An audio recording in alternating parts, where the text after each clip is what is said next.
de notre joie de vous retrouver pour vous informer en ce mercredi 5 mars. Mesdames et messieurs, bonsoir. Place au titre.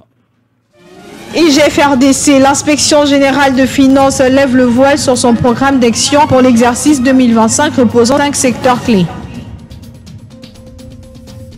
Finance, l'État prévoit d'élever 50 millions de dollars sur le marché ce 4 mars 2025. Hôtel de ville, visite d'inspection du gouverneur Daniel Bumba dans la commune de Kalamou. Gouvernorat Congo central, accueil de la première ministre Judith Suminwa Tuluka par le gouverneur Grace Bilolo dans la province du Congo central. Présidence, rencontre entre le président de la République Félix-Antoine Tshisekedi et le représentant spécial de l'Union européenne Johan Borgstam. Agriculture, le gouvernement congolais s'engage dans la mécanisation de l'agriculture sur l'ensemble du territoire national. Ouvrons ces chapitres avec cette information brève du Congo central. Le gouverneur de province, Grace Bilolo, et toute la notabilité du Congo central ont accueilli la première ministre Judith Suminwa Tuluka ce mercredi 5 mars 2025 à l'aéroport de Matadi, Chimpi.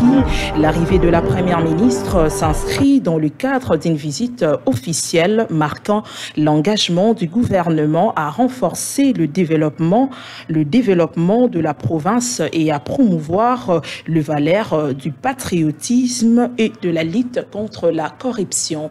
Nous y reviendrons avec force et détail dans nos prochaines éditions. Autre chapitre à présent, le gouvernement de la République démocratique du Congo a procédé à l'ouverture d'une adjudication des obligations du Trésor en dollars américains. C'est mardi 4 mars 2025 d'un montant total de 50 milliards de dollars. Regardez.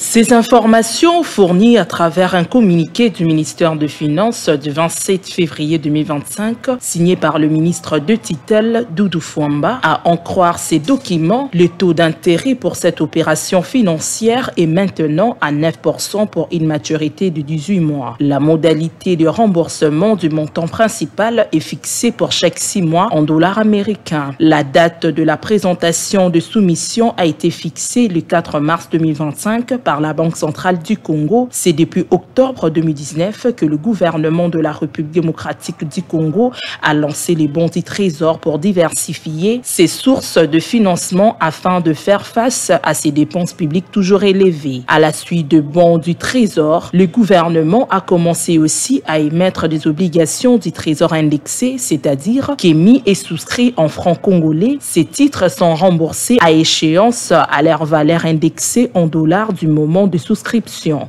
Ici est de préciser que une obligation du Trésor est un titre de créance remboursable à moyen ou à long terme, durée supérieure ou égale à 3 ans, émis par le Trésor public d'un État, soit par voie de syndication, accessible via un groupement d'établissements financiers, soit par voie d'adjudication en chair.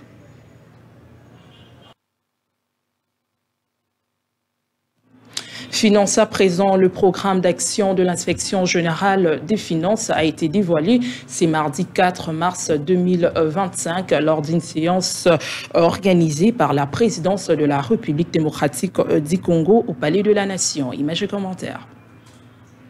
L'inspecteur général des finances et chef de service de l'IGF a procédé à la présentation du programme d'action de l'inspection générale des finances qui vise à renforcer la gouvernance publique et assurer une gestion rigoureuse des finances de l'État en se concentrant sur 5 secteurs clés, à savoir les recettes fiscales, les recettes douanières, les établissements et entreprises publiques, la chaîne de dépenses et le secteur foncier. Selon l'inspecteur général des finances, un contrôle strict sera exercé pour garantir que les exonérations soient conformes aux exigences légales et qu'elles ne soient pas utilisées à des fins de détournement. L'IGF a annoncé qu'elle porterait une attention particulière à 6 dépenses spécifiques, en particulier les missions de service à l'extérieur du pays. L'objectif est de garantir la transparence et la conformité de ces dépenses par rapport aux allocations budgétaires prévues et d'éviter toute dérive dans l'utilisation de fonds publics. Ces programmes visent à rassurer que les fonds alloués sont utilisés conformément aux priorités nationales et dans le respect des procédures administratives. Lors de cette présentation, le directeur de cabinet du président de la République, Anthony Kinzo, a également pris la parole en exhortant le mandataire des entreprises et établissements publics à plus de professionnalisme et de responsabilité. Il a martelé sur l'importance de la collaboration entre le conseil d'administration et la direction des entreprises publiques, soulignant que tout conflit entre ces instances entraînerait des sanctions sévères, signalant que ces programmes d'action de l'inspection générale des finances témoignent la volonté du gouvernement congolais de renforcer la lutte contre la corruption et d'instaurer une gestion plus rigoureuse et responsable des finances publiques. Parlons de l'hôtel des villes, le gouverneur Daniel Bumba a effectué une visite d'inspection de travaux de rénovation et modernisation des avenues Bongolo et Irebu dans la commune de Kalama. Le premier citoyen de la ville de Kinshasa, Daniel Bumba Lubaki, est allé se rendre compte de l'évolution des travaux de rénovation et modernisation des avenues Bongolo et Irebu à Kalamo. Lors de son inspection, le chef de l'exécutif provincial a exprimé sa reconnaissance envers le chef de l'État, Félix Tshisekedi, ainsi que le ministre des Finances, Doudou Fwamba. D'abord à remercier le chef de l'État. Comme il a si bien dit dans son discours devant l'État de la Nation, Kinshasa, je suis de cœur avec vous, je connais vos problèmes liés aux embouteillages. C'est comme ça que ce grand programme a été mis en place pour désengorger la ville et permettre à ce qu'il y ait plus de fluidité, augmenter l'offre en termes de route. Parce que vous devez comprendre que Kinshasa aujourd'hui, la voirie existante est détériorée à près de 80%. C'est-à-dire que pour résoudre la question des embouteillages, nous devons aussi augmenter l'offre de route, c'est-à-dire faire de route, réhabiliter et construire. C'est comme ça que le chef de l'État, comme il a dit dans son programme, qui veut lui assigner, il tient à cette question-là de nous engager la ville de Kinshasa, s'y est penché et nous a appuyé au regard de son gouvernement.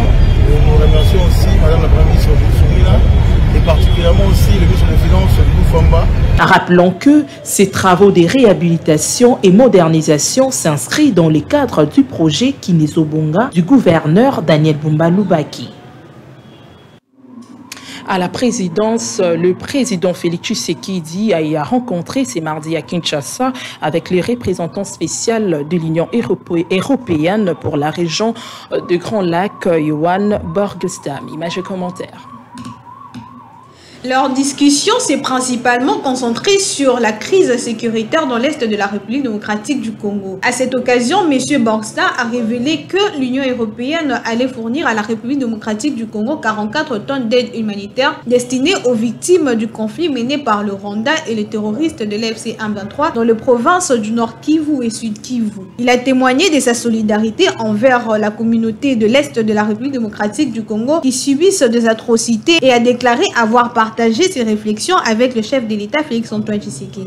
Dans son rôle de représentant spécial de l'Union européenne pour le Grand Lac, l'ambassadeur Johan Borgestam a notamment pour mission d'appuyer les initiatives régionales de médiation et d'intermédiation comme le processus de paix de Luanda et de Nairobi, ainsi que d'établir et d'entretenir des relations étroites et une collaboration avec les nations du Grand Lac. Les gouvernements congolais s'engagent à la mécanisation de l'agriculture sur l'ensemble des territoires nationaux en annonçant de machines qui seront mises à profit. Regardez. Le ministre de l'Agriculture, Grégoire Mushai-Mutombo, a échangé avec l'ambassadeur de France, Rémi Maréchaux, qui a loué la stratégie du ministre d'État dans l'exécution du projet agricole. Je me rends compte qu'il y avait un double objet. Le premier, c'était de faire un point sur les projets que nous mettons déjà en œuvre avec le ministère de l'Agriculture. Deux projets principaux, le projet Savane et le projet Avenir, sont deux projets financés par la France, mis en œuvre par l'Agence française de développement. Mais c'était surtout, pour moi, le plus important était d'écouter le ministre sur sa stratégie et ses priorités pour l'avenir. Parce que nous sommes en train de renégocier avec le cabinet de la Première ministre un protocole financier pluriannuel qui définit les priorités de l'action de la France pour les prochaines années. L'ambassadeur de la République fédérale du Brésil, Roberto Parente, présente le projet qui peut accompagner la République démocratique du Congo dans son développement dans le secteur de l'agriculture. La sécurité alimentaire, c'est très important. Pour le Brésil, c'est une priorité. Comme un grand producteur de semences, par exemple, je pense qu'on peut aider la RDC à être aussi un grand producteur de semences. La question, par exemple, des maïs, c'est important ici. Il y a beaucoup même des maniocs. C'est important d'aider et d'être ensemble pour l'aider à réussir. Par exemple, ces questions de sécurité alimentaire, je pense qu'il y a un potentiel d'être un grand producteur. Ici est de noter que le gouvernement congolais prévoit de moderniser l'agriculture sur toute l'étendue du territoire national avec un projet de mise en place des outils efficaces et des répartitions de plus de 1000 tracteurs sur les différentes zones du pays avant la fin du mois de mars 2025. Nous voici au terme de cette édition du journal. Mesdames et messieurs, merci de nous avoir suivis. Quant à moi, je vous dis au revoir et bonne suite de programme sur Congo Live Télévision.